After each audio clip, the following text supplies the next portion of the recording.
But Republican Senator Ben Sasse has a fallback plan for that. What is it, Senator? Hey, Neil, how are you? Very good. Good to be with you. Hey, the rule of law should be upheld based on the case we heard this morning, and Obamacare should be struck down in these 37 states. But a lot of those 6 million people, as you were talking about with Dr. Barber, could be disrupted through no fault of their own. A lot of these people didn't want to be on Obamacare. The individual market was eviscerated.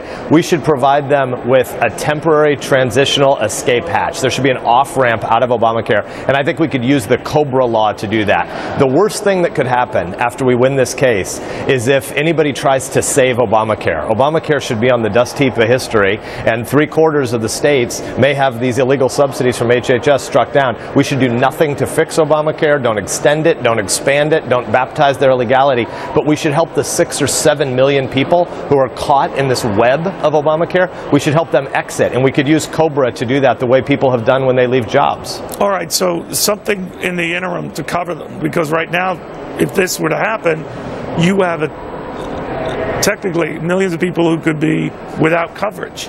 How quickly would this replacement, COBRA, whatever you want to call it, happen? Because that's legislation, that's something that a Senate has to do, House has to do, all of you have to approve, it hops to the president. It's a tall order, isn't it? Yeah, it's a very tall order, but let's distinguish between two things. We need to end Obamacare once and for all by fully repealing it, and we need to replace it. That conversation, though, about a full replacement plan, we need a presidential election to do that, because you know this guy isn't going to sign it. So what I'm proposing is that in addition to fighting about the full replacement plan over the next 18 to 24 months, we need this bridge transitional plan for COBRA, because the administration tried, really cynically, to set up a moment where they could take hostages this next summer. If the rule of law is upheld by the Supreme Court in King v. Burwell, and if these illegal subsidies are struck down, the administration tried to create a moment where there'll be a whole bunch of suffering people among these 6 or 7 million people, so they could put pressure on Republicans in Congress or governors in the 37 states to try to expand Obamacare. We should never expand Obamacare, but we should explain that we have a plan for transitional assistance as these people exit. If the president didn't want to sign that, it's because he puts ideology over patience.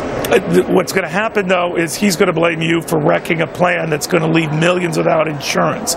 There's nothing the Senate or the House can do without his signature in the interim.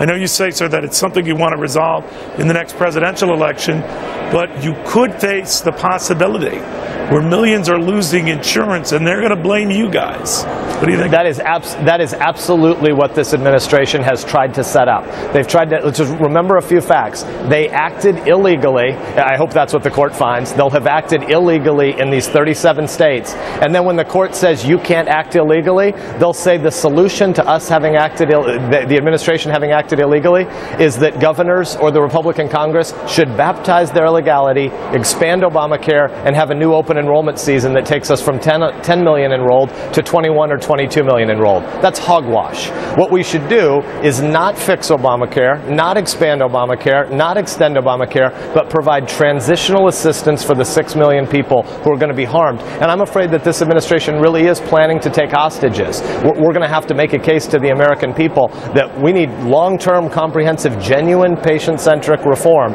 We can also help protect these patients. We don't need to do it in Obamacare, though. We need to transition them out via COBRA.